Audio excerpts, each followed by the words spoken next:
Togo, l'insoutenable légèreté d'un discours politique. Au commencement était le verbe.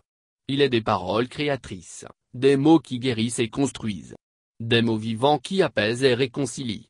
Il y en a qui ont le tranchant d'une épée et la perfidie de la traîtrise et du meurtre. Les grands hommes d'État s'illustrent souvent par la grandeur de leur discours. Le verbe est aussi l'étalon le plus sûr des médiocres et des piteux. Incapables de se hisser à la hauteur de leur tâche, ils le font souvent savoir. Faure Gnassingbé est de cette seconde catégorie.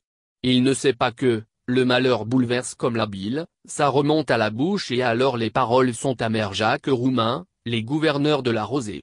Faure Gnassingbé est sorti de son mutisme ce week-end à la faveur du congrès de son parti. Il aurait mieux fait d'y rester. Le cynisme et l'indigente ironie d'un discours partisan ont fini de lui enlever l'honneur de présider aux destinées du Togo. Le cynisme d'un discours partial et partisan. Après plus de 2 mois de crise ouverte au Togo, le chef de l'État, premier magistrat du pays et garant des libertés et du bien-être du peuple semble sortir de sa léthargie et descendre de son piédestal. Il a quitté les terres empuanties de son palais et a daigné parler. Au peuple togolais tout entier? Pas du tout. Faure Gnassingbé a parlé à son peuple, le seul qui a quelque importance à ses yeux, à ses partisans et soutiens du RPT-Unir en conclave à Tsévié. Autant dire que Faure a parlé de la situation socio-politique du pays à une infime partie du peuple acquise à sa cause. Aucune prise de hauteur, aucune inclusion et pas l'ombre d'une main tendue à l'écrasante majorité du peuple togolais, à ses aspirations profondes de changement et à l'opposition. Faure mobilise juste ses troupes et les galvanise en vue du combat qu'il a choisi de livrer délibérément à la nation togolaise debout pour la reconquête de sa liberté confisquée. Il s'agit rien moins que d'un discours guerrier. Faure fourbit les armes pour rester ad vitam au pouvoir. Ceux qui ont rêvé d'un réalisme politique et d'une intelligence minimale qui lui dicterait de tirer sa révérence au regard de la déconnexion totale entre le peuple et lui-même sont désormais fixés. Faure reste dans son délire d'une supposée légitimité qu'il n'a jamais acquise auprès du peuple togolais.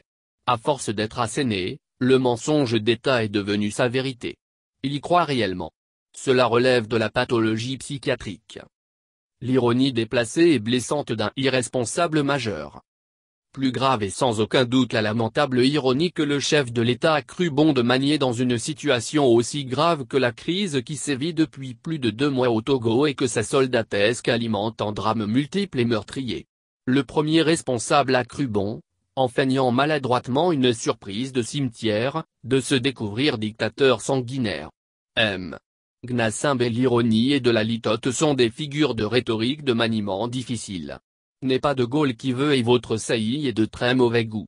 Macabre et grinçante, cette mauvaise ironie ne fait que rajouter à la douleur d'un peuple martyr qui continue de payer le prix fort sur votre ordre et au service de votre soif inextinguible du pouvoir. C'est de très mauvais goût et cela ne vous honore pas. Votre supposée simplicité et votre abnégation au service du peuple n'ont convaincu que le cercle de l'oligarchie mafieuse de profiteurs et de pilleurs qui vous ont applaudi à tout rompre. Ce ton décalé et indigne par rapport à la souffrance que vous infligez au peuple, cette ironie indigente et dégénérée sont la forme la plus abjecte du mépris que vous avez pour le peuple togolais et éclaboussent bien plus leur auteur et la cour d'assassins et de voyous en col blanc qui le soutiennent. La réalité d'une dictature dynastique sanglante au Togo. Les dénégations ne peuvent tenir lieu de quitus et de permis de tuer en rond. Une dictature est un régime politique dans lequel le pouvoir est entre les mains d'un seul homme ou d'un groupe restreint qui en use de manière discrétionnaire. Gnassingbé. Vous êtes bien un dictateur, héritier d'un système dictatorial que vous perpétuez avec zèle en le perfectionnant. Car sous l'aspect lisse civilisé d'une démocratie de façade, vous cachez l'une des pires dictatures que le monde ait connues. L'envers du décor juridique et institutionnel que vous brandissez est fait de meurtres, de libertés assassinées et de voix contestataires brisées, de populations meurtries, paupérisées et affamées, d'enfants dénutris et mal scolarisés, de pauvres scrofuleux et de maladies nosocomiales contractées dans des hôpitaux et centres de santé mouroirs, de jeunesse sacrifiée, reléguée à la mendicité, aux jobs de hasard et aux trafics de toutes sortes auxquels les expose le chômage endémique que l'échec patent de votre gestion a créé.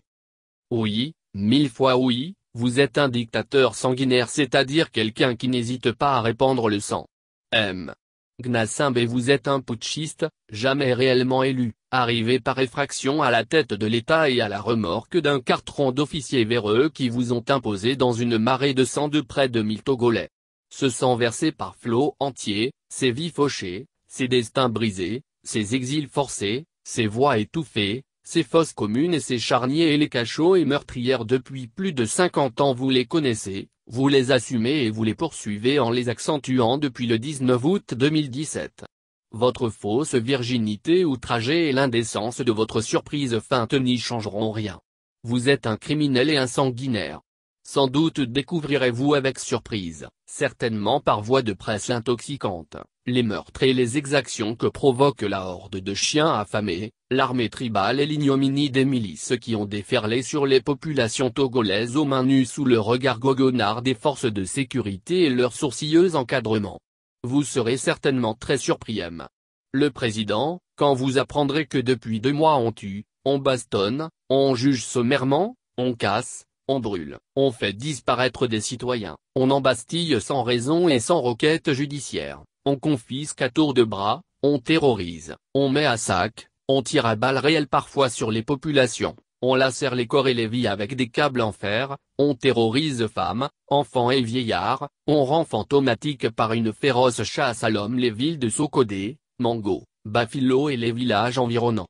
Votre surprise sera grande de savoir que Kara est une ville en état de siège sans justification et que les autorités de l'opposition sont entravées dans leurs mouvements, humiliées et empêchées de rentrer dans la ville de Kara notamment, et que Lomé n'est plus que l'ombre d'elle-même. C'est criminel. Somme toute, qu'un chef de l'État tombe à ce niveau de cécité volontaire, de bassesse incommensurable et de déni de la réalité indique juste son incompétence et son manque de stature. Le peuple ne peut que lui opposer le sourire philosophique du mépris et poursuivre sa marche héroïque vers sa libération totale des raids d'un si médiocre usurpateur. Faure Gnassingbé a décidément administré la preuve qu'il ne mérite pas le peuple togolais qu'il prétend diriger et envers qui il n'a aucun égard. Même pas la politesse du ventre. Monsieur le Président, vous auriez mieux fait de demeurer dans votre mutisme. L'ironie dédaigneuse de votre parole ne sied guère à la gravité du moment. Vous n'avez assurément pas le sens de l'histoire. Peut-être auriez-vous celui de la formule, si la parole que tu vas dire n'est pas plus belle que le silence, alors tais-toi, proverbe arabe.